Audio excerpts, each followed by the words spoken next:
Welcome to Tuesdays for Nurture. I am your host, Reverend Dr. Chris Davies. Tuesdays for Nurture is a webinar series where we faithfully focus on education for the people of God.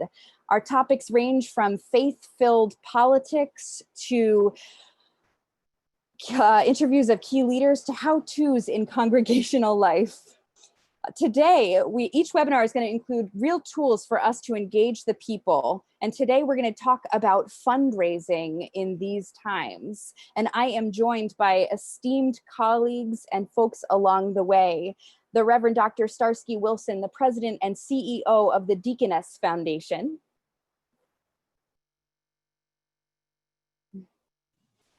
Glad to be here. Thank you very much for having me, Chris. And I am here alongside Dr. Susan Thistlethwaite, the President Emerita and Professor Emerita of Chicago Theological Seminary. I'm glad to be with you all. And I'm looking forward to our conversation because keeping our churches thriving during this pandemic I have a missional zeal for this.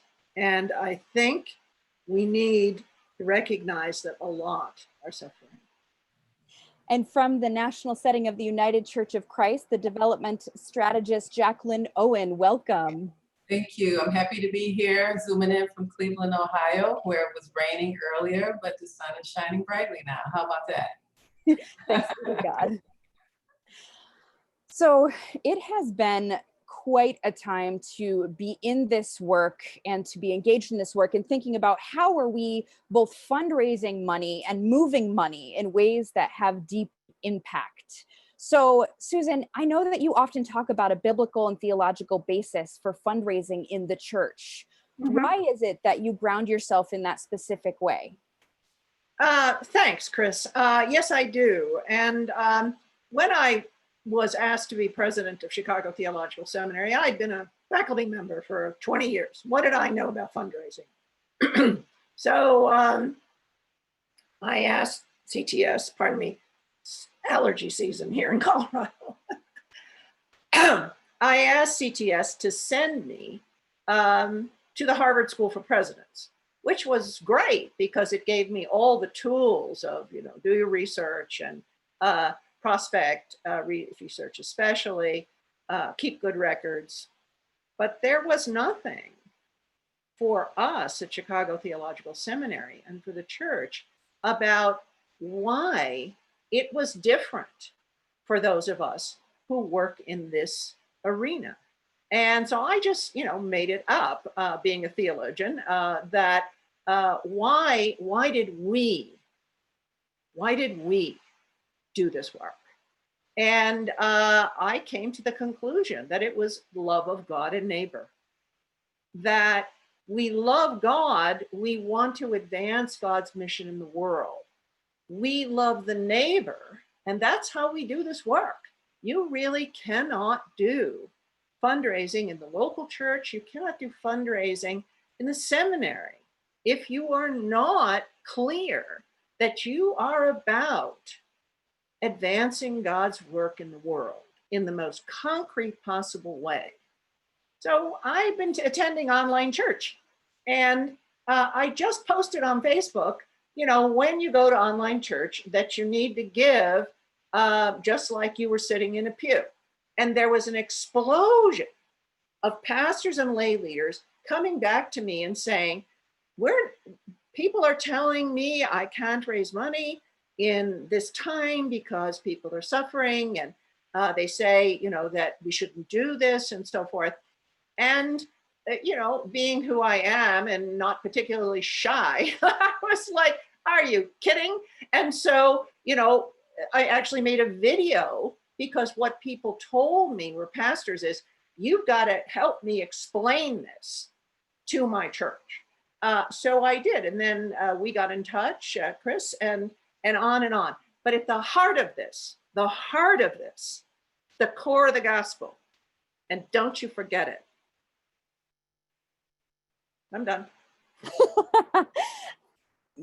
I am often thinking about how it is our role to be co-creators with God in the coming of the kingdom. And Starsky, Reverend Dr. Starsky, I can see that you want to add into this, so I want to invite you in as well. Yeah, I didn't know that that Susan and I were in ways modeling some similar things online. So she was preaching, and I was trying to be a good disciple, as has become my posture after coming out of the pulpit. For about the first 8 weeks of shelter in place across the country, I was really intentional to post each week where I worshiped online and the joy of being able to visit friends in different communities. And to whom I gave, in order to model for folks the opportunity to invest in various ministries by doing so online. And I had different platforms. You know, some of those I did with PayPal, some I did with Givelify, others I did through church websites. But it was really important to be able to model this. I'll nudge Susan a little bit and the folks who are responding to her. I've heard a couple of pastors say that people are giving better now than they gave when they were sitting in the pew, not just like they were sitting in the pew, because some folks have shifted to these mechanisms and PayPal, other mechanisms whereby the average gift is higher than if they were sitting. Folks are using some of these online tools.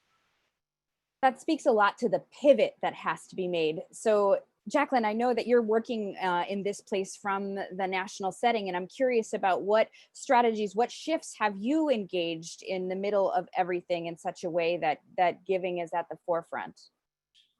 So Chris, in January, the development team, we had set an intention to do more email solicitations during 2020 and to ramp up our digital fundraising. And then with the intensity of COVID in March, we just went full steam ahead with our email solicitations. In fact, at the end of March, we did a series of 3. We changed the subject line, we changed the content, the timing of the email, and we received a tremendous response. The other thing that we did, we have 2 major gift officers, and each reached out to each donor in their portfolio for a personal contact during this time. So that was 200 individuals that got a personal touch from us. And so that was also very effective.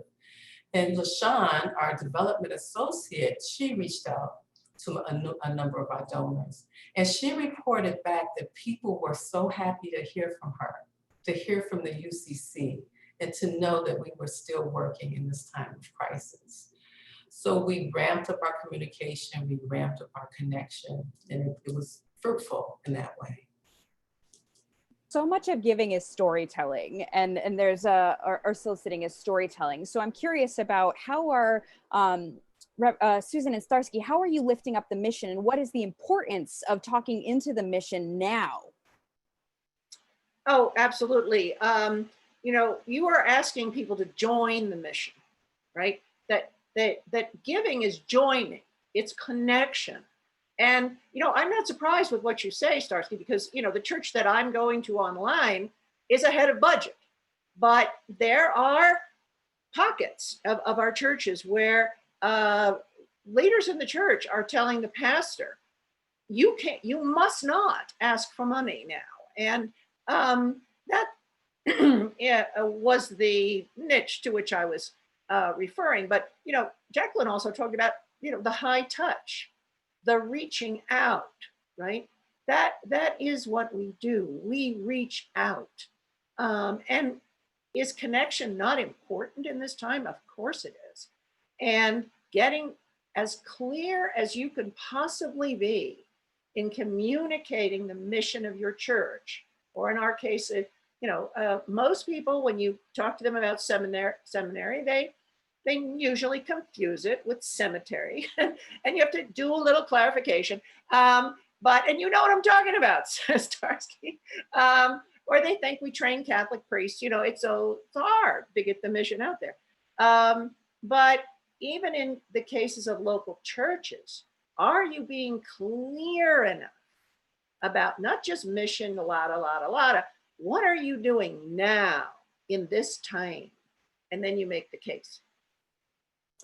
I know that the Deaconess Foundation just launched a $2.2 million COVID-19 equitable relief and recovery fund, doing some support for congregations. And I'm curious, as you were marketing that, as you were inviting people to join alongside, what type of congregation-based relief efforts were successful in securing funding? What did people get excited about joining alongside?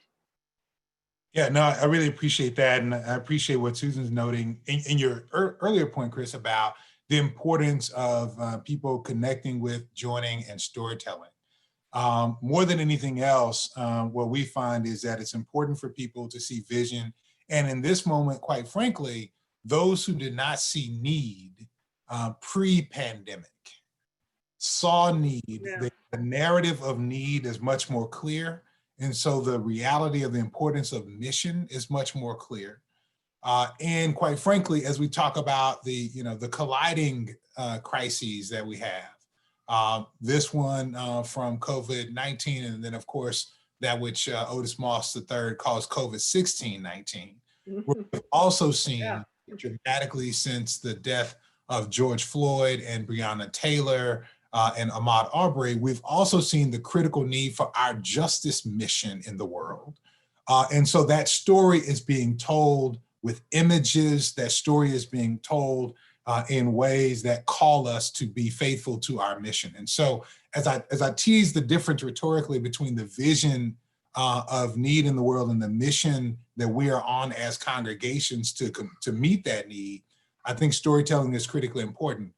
So for us, when we launched this fund around equitable relief and recovery, we wanted to hear from people across the social sector, and this particular fund is really focused on Black-led social change and social sector organizations, which includes some congregations. We really wanted to hear from people who were connecting that through line between what the need was in the world, what their mission was as a congregation, to be able to sustain their work. And sometimes for folks, that was a food pantry, an expanded capacity, because when 40 million people have lost their jobs, they're experiencing food insecurity for the very first time. And the safest place for them to ask for help is the place where they've been getting spiritual nurture. And sometimes, more creatively, it was about the supportive networks of mutual aid in community, where they had already begun as a congregation to gather in relief, but then also to meet one another's needs through exchanges. Some of those were bartered services and supports. Some of those were exchanges of resources and funding. Some of it, actually one network, was people helping to care for one another's children because there was a loss of early childhood care as well. So I think the critical piece for us is it was service that was aligned with the need in the world when the vision was made clear, what they were trying to do as a congregation, but then it was also deeply connected with what the congregational mission had already been. So we're really excited to be able to support those doing that and to see congregations on point doing that work as well. I'm hearing that all over the country, that the ministries that were present pre-COVID are completely booming with the recognition of how powerful and necessary they are in times of crisis. Yeah, I know that there are many local pastors and lay leaders watching alongside, either live here or in the recording. And for those of you that are with us now, if you have questions that you want to ask these brilliant wisdom leaders along the way, please feel free to put them in the Q&A, which is alongside the bottom of your screen, probably right about here, if I'm doing that technologically correctly, or in the chat, and we'll be attentive as well. So, as we're trying to think about what are the concrete tools people can be thinking into for this time, I'm curious what comes to mind for any of you.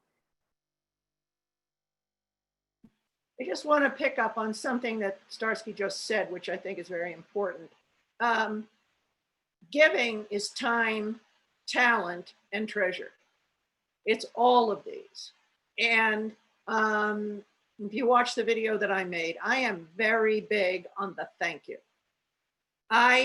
You cannot do this enough, and you have to do it for people donating their time. I mean, there are people that I personally know who have skills in the IT area who are donating that to different churches who are trying to get up and running on how to do online church. Their talents in that regard, as well as giving money. And you can't forget the money, but you have to thank each one personally. And again, it goes to that touch that Jaqueline was talking about, in a personal note written by the pastor or the lay leader right away. Right away. You can't like get a bunch together and 2 weeks later you're going to get around to it. You've got to say thank you personally, meaningfully, and for time and talent and treasure, and be specific. And Chris, just to piggyback on this idea of gratitude, the development team released its first ever development newsletter. And the content of that first newsletter was simply a gratitude, a thank you to our donors. And what I'm noticing with our solicitation is that first-time donors are coming to the fore, people that we have approached for years. And all of a sudden, during this time of COVID, they want to give a substantial gift. And lapsed donors are coming back to the fold, who may not have given in 3 years, but they see what we're doing, how we're rallying around this pandemic, and they are giving generously. Yeah, I want to offer in this moment too, that it's critical to begin to think about and curate and cast vision beyond the moment. Today, I wrote a piece for a journal called Responsive Philanthropy that really tried to challenge folks in the philanthropic sector, grant makers primarily, to get engaged in framing a just recovery. Knowing that COVID-19 has health impacts and also has economic impacts, I really think faith leaders are better positioned to begin to talk about what's next. What is the community that is becoming? I use that to also say, we on our team at Deaconess Foundation have had a conversation over Zoom about how we want our office culture to evolve. So we did it on Easter weekend or Resurrection Day weekend. We said, well, what do we want the resurrection culture to be as we come back into the office, whenever that may be, and we're not going back until there's plenty of vaccine to go around. What do we want that to be? So I said that to say, for local pastors, it's a great opportunity to begin to talk about what we want the world to be like beyond this moment. As economic structures are changing, as health structures are changing, to cast what a just and equitable recovery is for our communities, to have a conversation about the culture we want to resurrect as congregations, as leaders of faith-related institutions, as we go back into the office, and see that as part of the vision that you're inviting people to give into, to support, to tithe, to give talent into building and constructing that new vision. So it's a remarkable opportunity to think about what is yet beyond this moment and invite investment in that. Because I'm a firm believer that people give the vision not to need in the same way. And so I think we've got to make that a vision conversation. Now, Chris, I see a question here about how do you get, we're talking about volunteers, and how do you get more volunteers? Keep in mind, friends, as far as I read the scripture, every single disciple was a volunteer, right? Nobody got paid, not Matthew, not Mark. Okay, they're all volunteers, and the 70 were all volunteers, and beyond that.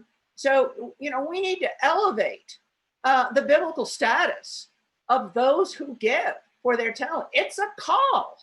It's a call. And, you know, when you're trying to recruit somebody, well, we just really need somebody to. No. I mean, this is biblically speaking, the way that you are called. It's one of the ways. I mean, you certainly in your daily work as well. I hope that people have come to understand that as a call and how they do that. But the status of volunteerism in relationship to what we understand the scripture saying to us You gotta, everybody, all of them, they were all volunteers. I'm cognizant that, there's so many things that people are fundraising for right now. There's the kind of the immediate relief efforts, there's the ongoing basic support, there's the people who are in the middle of a capital campaign, and then this happened. So I'm curious, and this comes also from a question in the chat about they have our small yet mighty progressive O&A UCC Church in conservative West Michigan from Dan Furman is trying to pay down a debt of $1.3 million from a 2008 building addition and now facing the need for even more building addition. Do you have any ideas for how to fundraise for those things along with funding our ongoing ministries and missions? So there's a lot there. I'm gonna leave that question there to the wisdom of those of you on the panel.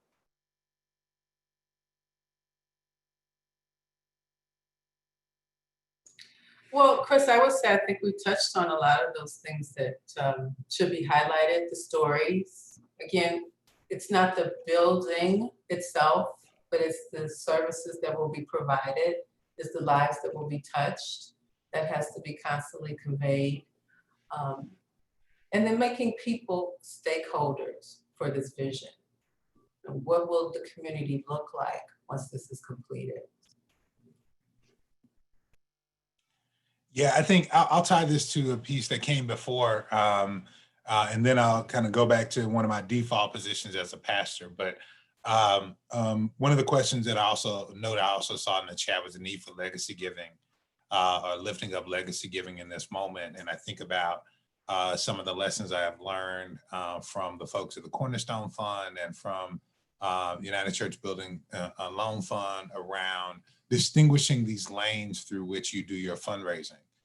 So supporting the core mission and operations from tithes and offerings, gifts that are coming from people, from income, if you will, being thoughtful about capital campaign giving from assets wherever possible, and trying to make the distinction between those two. I say that to say in this moment, when you've got tragedies that no one could have projected coming upon us at this particular moment, it's a great opportunity to talk about how to prepare, how to make sure the congregation is prepared for adjustments in the future by talking about legacy giving, by talking about opportunities for planned giving within the life of a congregation where that is mature. And then that default position I found is refer. And so I do encourage people to be in contact, of course, with the national setting, but also these two ministries of the United Church of Christ as well, the Cornerstone Fund and the United Church Building and Loan Fund, who have resources for planning and that kind of toggling of projects as they come up, as well as some prioritization sometimes in planning. So I refer folks to those resources as well. I'm so glad you brought that up. Oh, sorry. No worries. I was going to say, I'm so glad that you brought one of the comments here. Our friends who are not members of my congregation are watching our service because we're sharing with them. I'm loving seeing my friends and family from out of state and out of the country being part of the service. Starsky was talking about imagine the future, right? I would deeply regret a future for our churches that did not continue to do this kind of online as well as in-person worship. Because I heard from someone here in Colorado that a remote part of Colorado, they did their first online worship. It's a church that had at most 200 members, and 2,000 people showed up because they were the only game in town. And so, the question, how do you capture those people and have them come back? Because we have something fantastic to offer. The fact that we are even being so responsive to this situation that we are in. I mean, we were more on the worship remotely than many other denominations of which I know. Some were, but, and we haven't been dumb enough to go back and start worshiping together in person and spread the virus. So there's that too, I think our mission is also in the United Church of Christ. We do not check our brains at the door. We believe in science. And this is a way to say that. in a very practical way. It's part of our core understanding of ourselves. Our 50th anniversary of the United Church of Christ included a celebration of laser technology because the person who invented laser technology was UCC. So, it's just science are us. It's one world, it's one universe, and we believe the science. So we can get that out in a sneaky way if 2,000 people show up in a remote corner of Colorado. So, we gotta, I just can't support more what my colleagues are saying here about there's now, and then there's what's coming. But what's happening now is gonna shape what's coming. It already is in such powerful ways. And the United Church of Christ is so diverse in so many ways. And people are making authentic decisions and conversations with their context, no matter where they are. I've heard from a lot of people in the midst of how they are trying to structure their decisions about all of these particular things. So I want to lift that into the conversation as well. Let me say this. When I started at the national setting 4 years ago now, I made a promise to myself that if there was ever an opportunity to give right from my phone, right when I was asked, in any church that I was visiting, in any service that I was present in, that I would do it. And until COVID, do you know how many times I did that? 5. 3 of which were at General Synod. So in knowing that, that's where we were.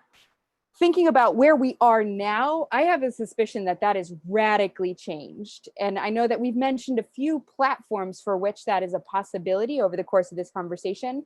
And I want to invite a little bit more about any of those platforms. Reverend Dr. Starsky, can you speak to some of the ones that you mentioned earlier? Sure. And I'll try to make a distinction. So I think folks are very familiar with PayPal.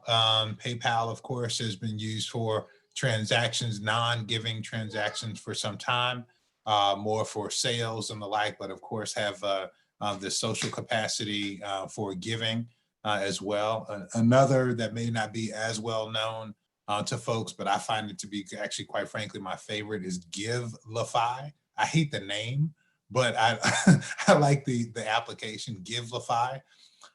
It is an, again, app-based tool. PayPal has made a transition from just online to actually having much better application on the phone, capacity to click through more quickly. Givelify is all app-based. There you can also search by geography, the congregation. So when I'm sitting in Christ the King or Trinity UCC or First Congregational of whatever city, I can open my app and search, and it will find the church that I'm in. And automatically, without me needing anything else, and then I'm able to click to give, and through 2 or 3 taps, I'm done. I make that distinction, and I encourage people in this moment to interrogate how easy their online giving is through their church website. Some folks, did a good job a number of years before this moment, a few years ago, to say you can give through our website. But if giving through your website requires me to type in my name, my address, my, give a lot of personal data that's not already set up, these apps, of course, I can already set up a payment mechanism. I could have already set up a credit card connected to it. I could have already set up a banking account. So using an app is light speed advancement over giving through a church website, unless the church website takes me to an app. Both PayPal and Givelify have the capacity for that. So I just encourage you to say, yes, you've got giving through your website. If you can do so through one of these applications that are on people's phones, folks will give more quickly, and I think give more. The final thing I'll say is, as a core program, each congregation, I would suggest, should already be offering some form of congregational bank draft for your core members. Your core members with a recurring gift that is sustaining already is really going to be the basis, the most significant and sustainable basis for you to be doing your budgeting anyway. So I think that's a foundational piece of the program, but then I would look at applications over online clicks. as a way to grow. Yeah, I think that's so important now. There's what I am calling a generational and a cultural awareness of how apps can help giving in general. I am watching a phenomenon of giving directly into apps for social movements, for the work of particular folk in this organizing and beyond, and for churches. So all of it. If you are a regular watcher of these webinars, you know that some of that even happens here, and you will notice it when it happens towards the end of this webinar. But the ease of giving is often something that I hear invited over and over and over again. How easy is it for someone to make a gift to what you are doing? So there's some questions that are coming through in the Q&A about particular giving campaigns. And so there's a couple of things that I'm seeing here. One is, how do we uplift a particular giving campaign in the midst of what is happening now in between COVID-19 response and how we are engaging it in the midst of the uprisings and a general transformation of how our society is engaging conversations of the disruption of white supremacy and beyond. All of this is happening in a particular context of 2020 that we are naming as 2020 ? Right now. So in that, when you have something like it's going to be Alzheimer's service, we're going to paint this town purple. The question is, how do we get a particular, bring their church into support or align a congregation with a particular campaign like that? So I will leave that to your wisdom to answer.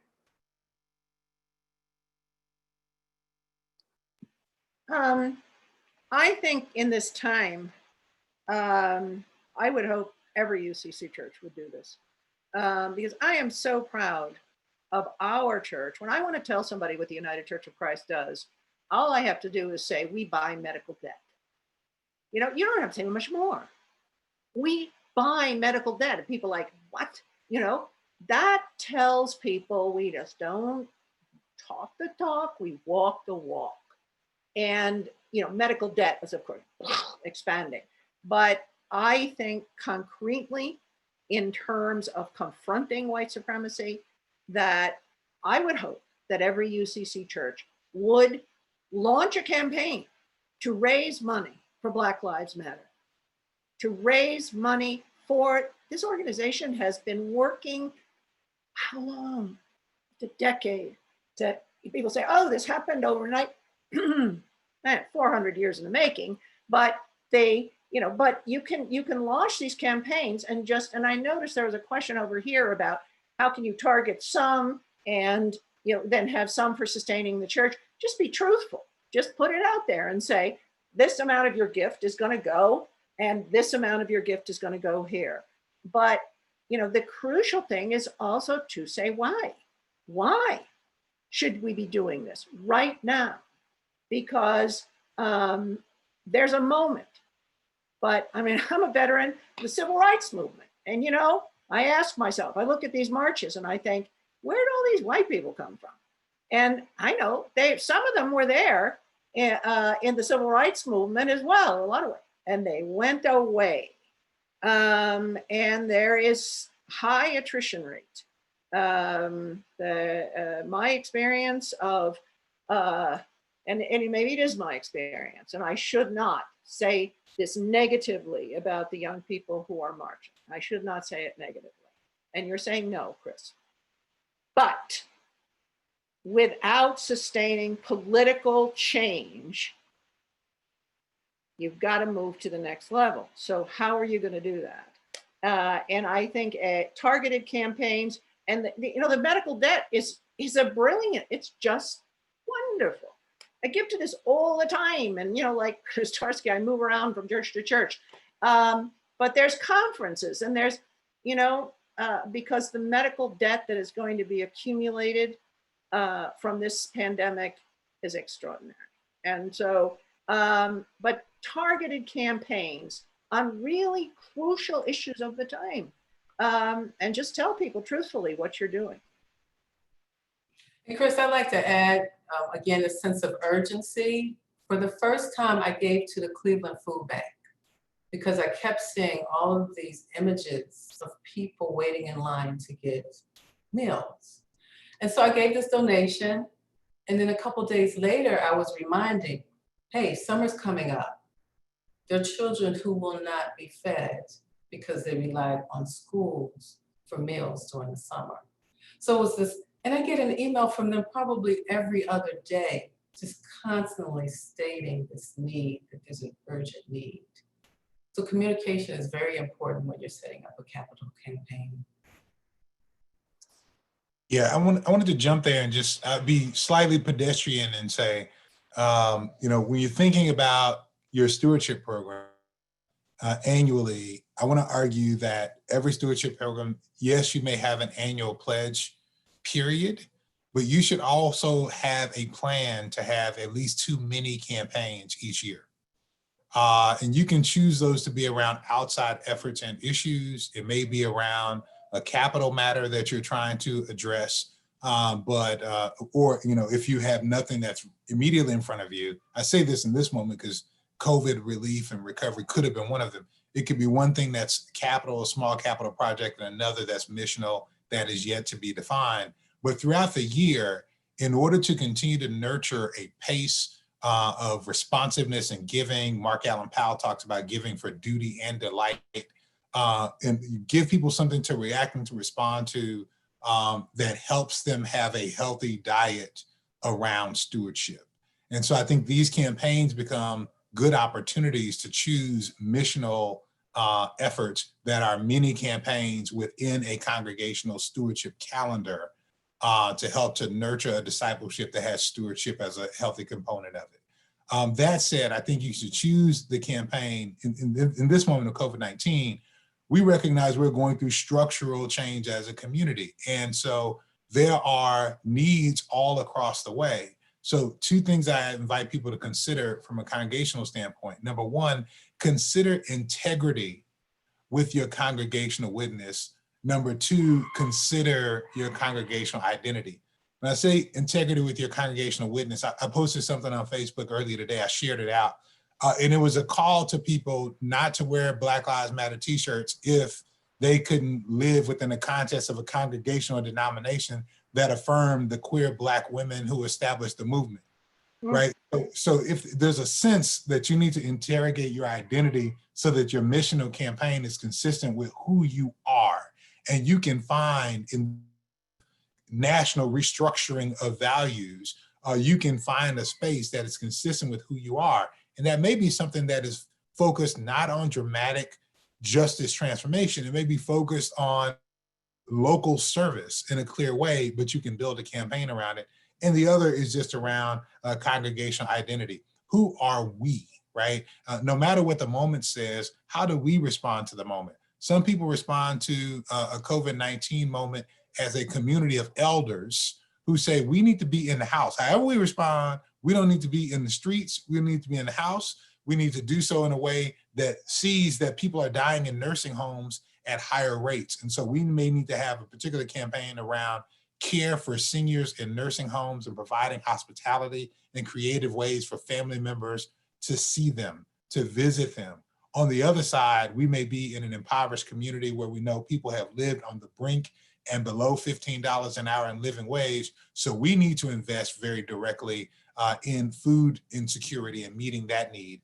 So I think we want to build a campaign so that you don't have to do a whole lot of re-education around it, but rather it's an opportunity to ask people to act based upon who they are. That's brilliant. How is it that the self-interest of the person who wants to give is found a way to align with what the mission of the organization or the congregation already is or can be in alignment with their values, is what I'm hearing. And that relates to a question that's coming up in the chat as well. When thinking about doing a campaign or doing the philanthropy ask, can you do that to messaging different targeted groups at the same time with different messagings for the same cause?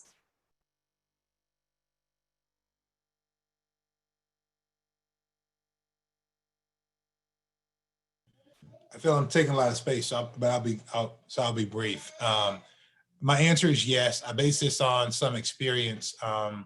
having worked at the United Way is a big tent organization, large organization, but part of the work I did in Major Gifts in 2 different communities in Dallas and in St. Louis is working on leadership giving initiatives targeted to women and targeted to African Americans. Now, the way you have to do that then is you have to be sensitive, build a case for the audience, not a case just based on what you do. So for African Americans, we had to make the case that while yes, United Way at the time was raising about $69 million a year, what's in it for me was to say, for African American leaders in our community, it was investing more than 14 million in organizations that primarily served or were led by African Americans, right? And so when I did that in St. Louis, when I built out that initiative in Dallas, I had to interrogate and make that case for myself, make a viable case for return and self-interest, to your point, in order to be able to reach those audiences. So I think you can definitely make that plea. The key is you have to be intentional about your case building.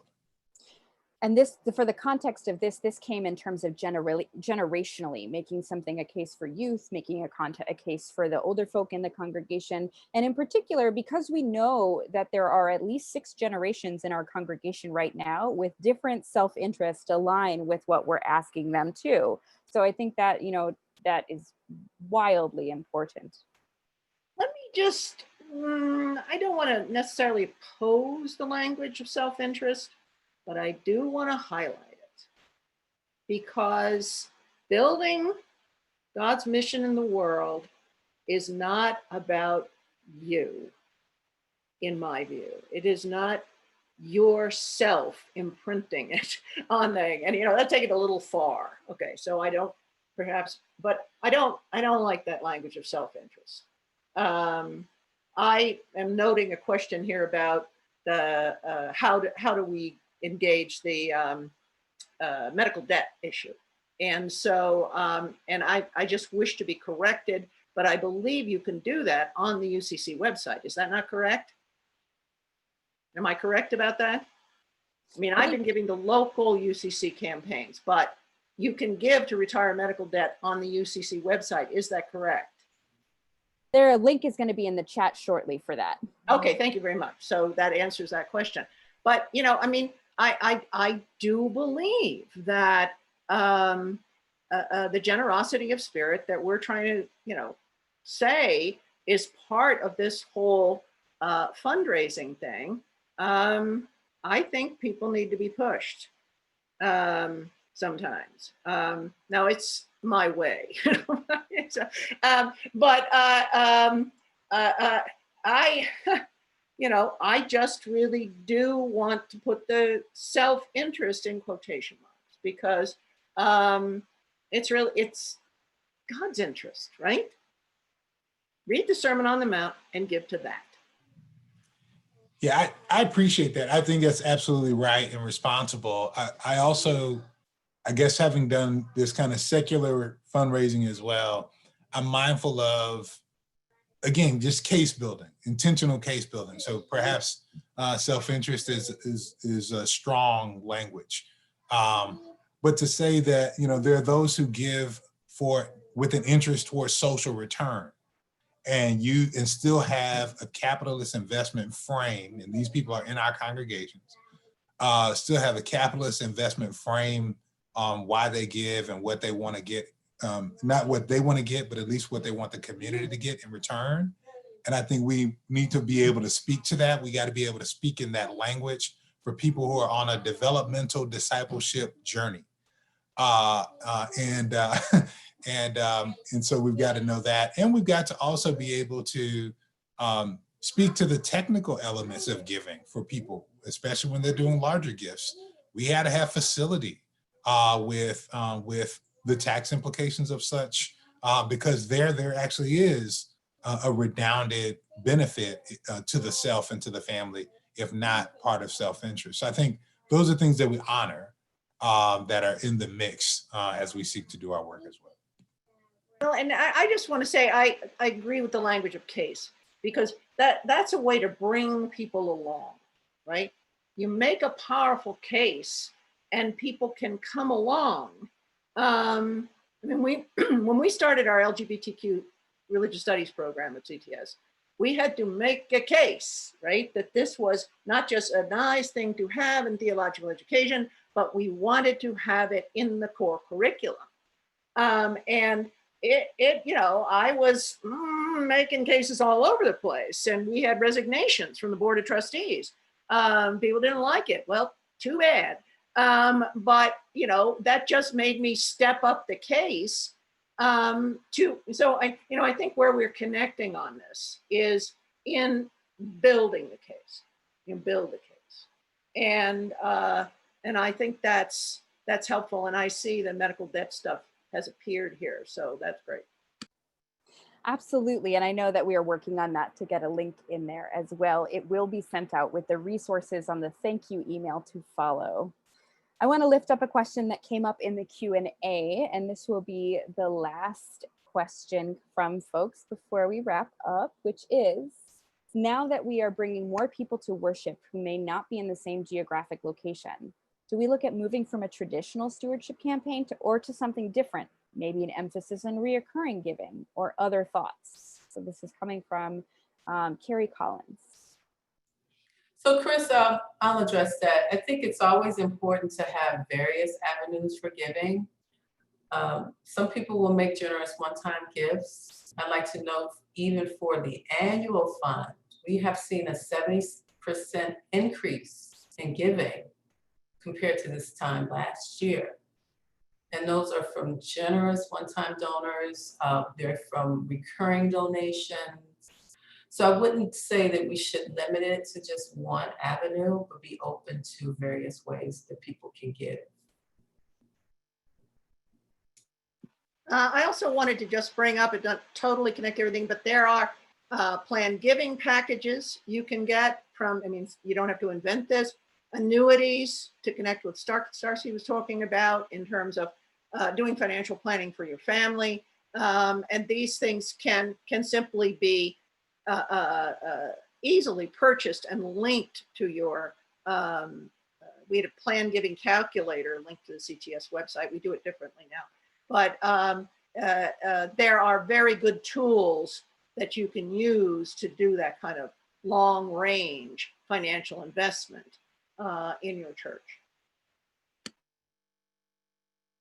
Yeah, I would totally agree with the premise of the question. I'll echo something I said before. In our annual campaign, when I was at St. John's, when we did our annual pledge campaign, we also shared with people recurring bank draft opportunities, and we set goals around both.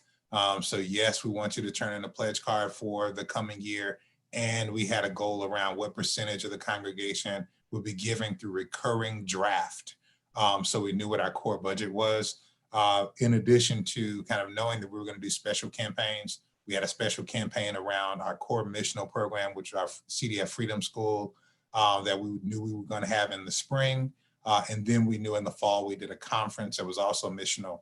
What I encourage you to think about is, as you think about those campaigns in this new environment, is that one of those campaigns should be very public. We tend to think of our stewardship within the life of the congregation.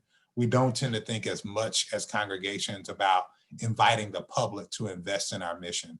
And so without this geographic constraint with public platforms, because you're all going to keep up your virtual worships and you're going to grow it and perfect it and continue to advance it, then having a set time in the year to have a very public and focused campaign on your unique witness in the world will be critically important as a part of the mix of giving for congregations in the future. Thank you so much. So, beloveds of God, for those of you who are watching this webinar now, or you're watching it in the recording thereafter, if this has mattered to you, if you are able to help us bring this together and pull it on, and what we do has offered you tools for your congregation, please consider giving into the annual fund of the United Church of Christ to support webinars and other programs like this. You can do so by texting UCC to 41444, and that will show up on the final slide as well.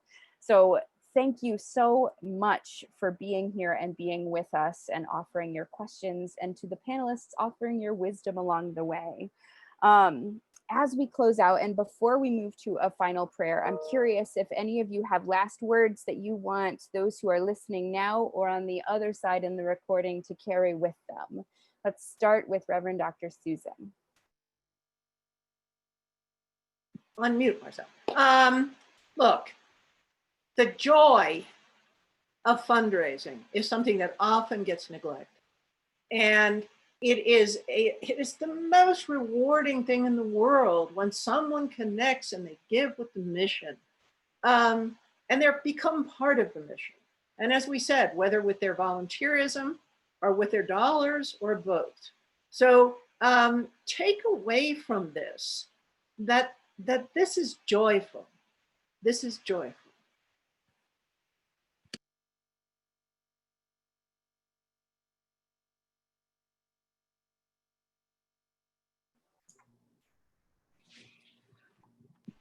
Did I finish it out?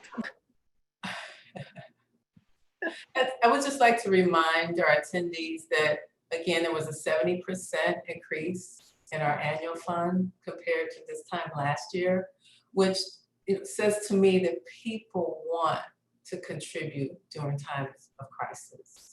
I spoke to an elderly gentleman and he hadn't given in 3 years, right? And he knew his last gift date. And he told me that he had had medical issues, but he wanted to reinvest in the UCC. And he gave a substantial gift. The other thing about that conversation with this elderly gentleman is that he just wanted to connect as well. So that's so important during this time to build that relationship and to let people know that you care.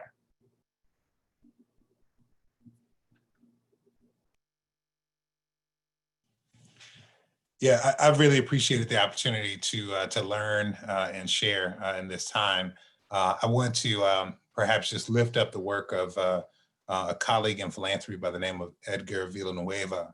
A couple of years ago, he released a book called Decolonizing Wealth, really inviting philanthropy using indigenous imagery to consider that with all the inequities and challenges in our world, and I think is really valuable for this moment, for the health inequities that we experience as it relates to COVID-19 and the racial inequities that we experience through the uprisings in this moment. He invited us to consider that money is medicine. Money can be used as medicine to heal the inequities and the realities that we're dealing with in our communities. And so I think in that moment, as we think about responding to a health pandemic, that we should consider that our fundraising, our philanthropic efforts can be used as medicine for the healing process that the world needs going forward. And we should, as we lean into that vision and that mission, we may be called forth to wrestle through even the most difficult elements of this time. Thank you so much. So as we close out, I want to invite Reverend Dr. Starsky Wilson. Will you usher us in a closing prayer?